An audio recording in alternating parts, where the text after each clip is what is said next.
Hello everyone, welcome back in our channel. दोस्तों, आप सभी का स्वागत है। मैं हूं कपिल। तो दोस्तों, आज हम इस वीडियो में प्रैक्टिस सेट 11 को देखेंगे, जो कि आपका UP triple SC PAT exam को लेके आपको 5 क्वेश्चन का जो मैथ की जो वीडियो है वो हम प्रोवाइड करा रहे हैं। ओके, आपका सिलेबस अच्छी तरीके से हमने रीड कर लिया, देन उसी के बाद आपको ये वीडियो दिए जा रहे हैं। ओके, आपके जो लास्ट ईयर आपका पैट का एग्जाम हुआ था, दोनों शिफ्टों में जो मैथ के क्वेश्चन पूछे गए थे उनका भी सॉल्यूशन हमने पहले ही अपलोड कर दिया है।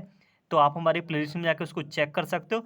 देन उसके बाद आप देखिएगा, जिससे कि आपको ये पता लग जाएगा जो पैटर्न था क्वेश्चंस का, मैथ के जो क्वेश्चन किस तरीके के पूछे गए थे, उनका लेवल क्या रहा था। ओके, देन उसके बाद इन प्लेलिस्ट को आप 1 बाय 1 देखते चलिए। प्रैक्टिस सेट 11 है और 5 question, that means 55 question complete हो चुके हैं।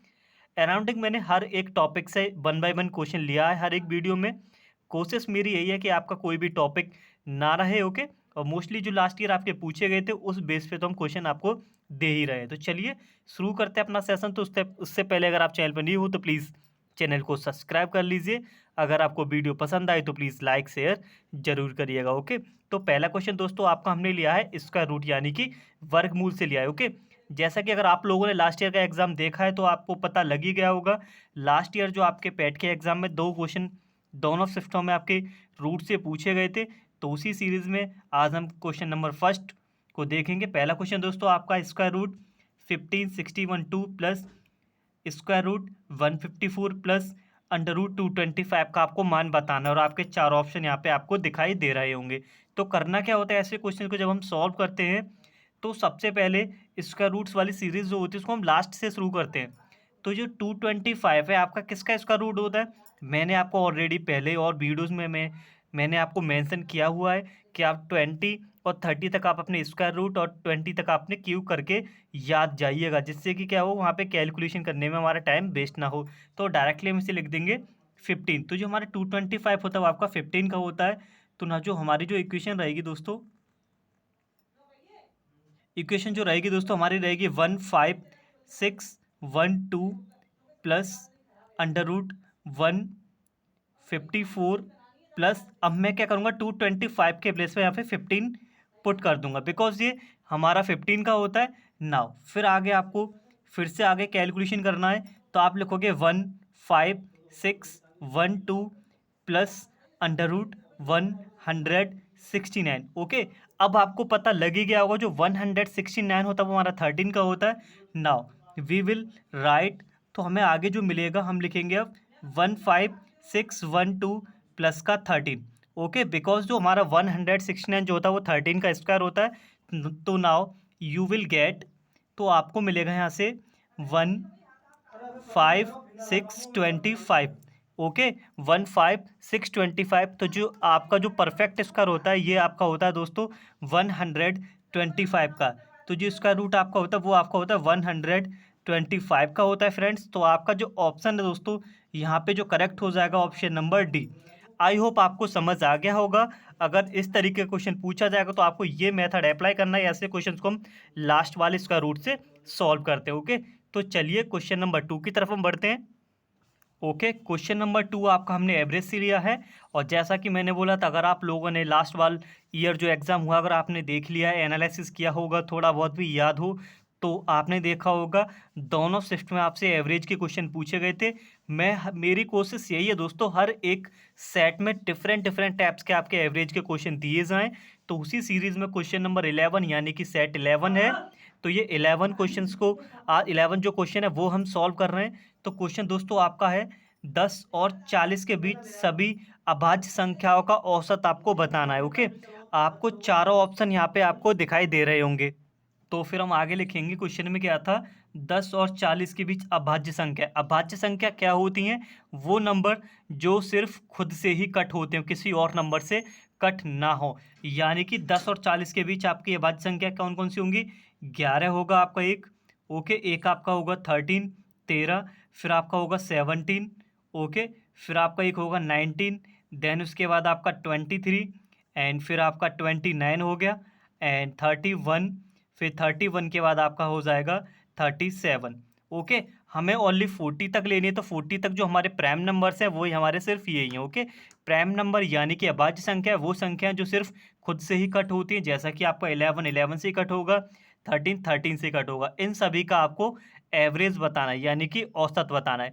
औसत का फॉर्मूला आई होप आप सभी लोगों को पता होगा और पता होना भी चाहिए, इतनी मैं उम्मीद आपसे कर सकता हूँ। ओके, तो जो औसत का फॉर्मूला होता है वो दोस्तों आपका होता है सम ऑफ ऑल नंबर्स, जितने भी आपके नंबर थे उन सब का सम, और थे कितने नंबर उनसे डिवाइड कर देते हैं।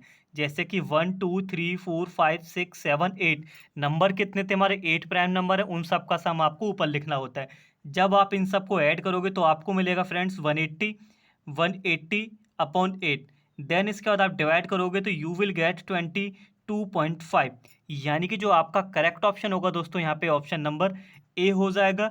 आई होप आपको समझ आ गया होगा। तो बढ़ते हैं अगले क्वेश्चन की तरफ, क्वेश्चन नंबर थर्ड।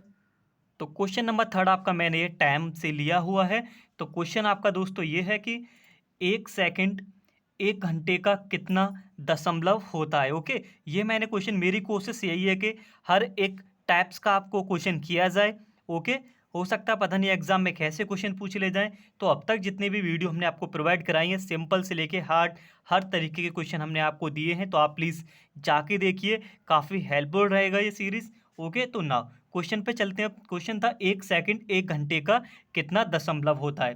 तो ठीक है, 1 सेकंड में ऊपर लिखता हूँ, 1 सेकंड इसने बोला था 1 सेकंड 1 घंटे का कितना दशमलव में होता है। तो मैंने 1 सेकंड लिख लिया और 1 आवर नीचे लिख लिया, राइट।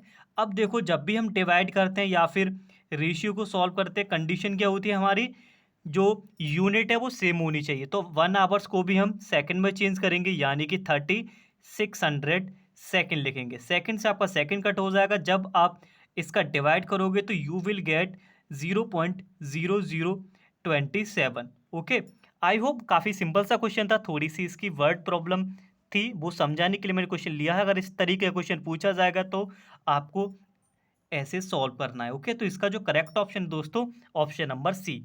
तो चलिए क्वेश्चन नंबर 4 की तरफ बढ़ते हैं। क्वेश्चन नंबर 4 आपका हमने लिया है प्रपोर्शन से, यानी कि अनुपात समानुपात का ये क्वेश्चन है आपका।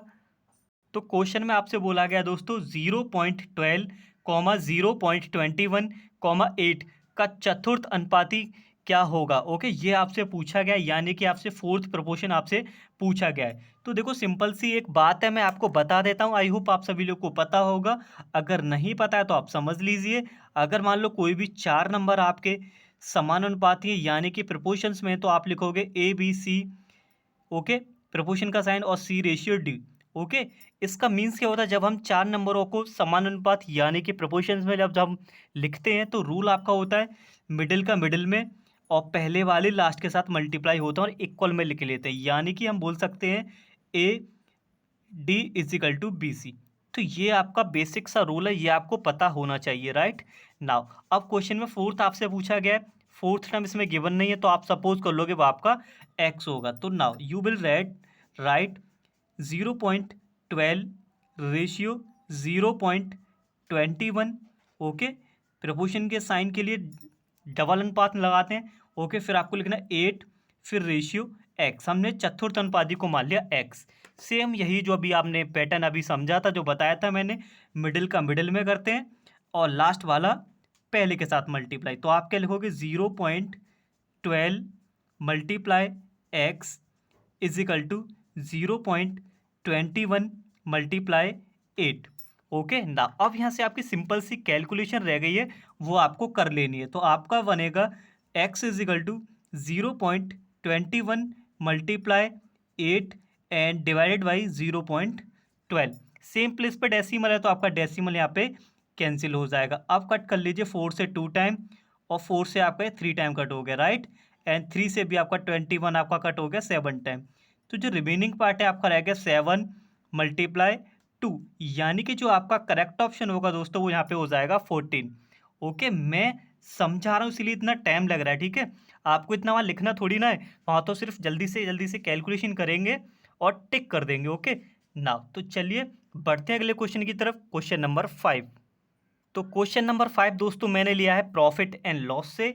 ओके, तो चलिए देखते हैं ये क्वेश्चन को कैसे सॉल्व किया जाता है। क्वेश्चन नंबर 5 आपका है दोस्तों, किसी वस्तु का विक्रय मूल्य इसके क्रय मूल्य का 3/2 गुना है, तो आपको लाभ प्रतिशत बताना है कितना होगा। ओके नाउ, तो क्वेश्चन में जैसे बोला गया उसी के अकॉर्डिंग हम क्वेश्चन को लिखते हैं। तो बोला गया क्वेश्चन में है कि वस्तु का विक्रय मूल्य यानी कि सेलिंग प्राइस जो है क्रय मूल्य यानी कि कॉस्ट प्राइस का 3/2 टाइम्स है। Okay, 3/2 times of CP.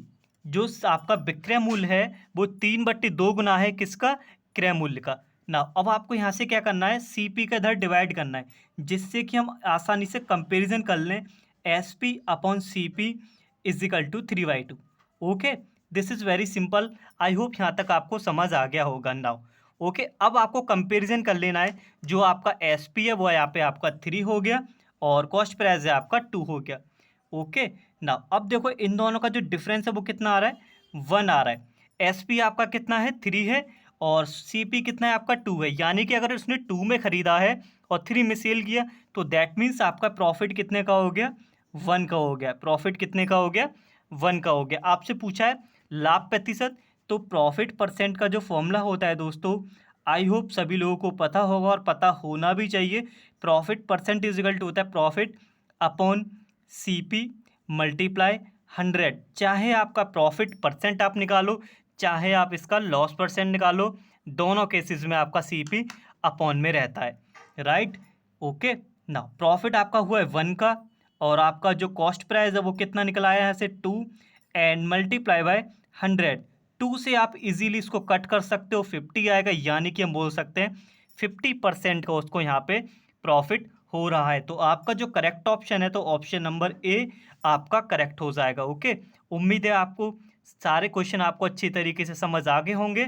तो चलिए मिलते हैं अगले वीडियो में कुछ और नए क्वेश्चंस के साथ। तब तक के लिए धन्यवाद, take care and wait for the next video.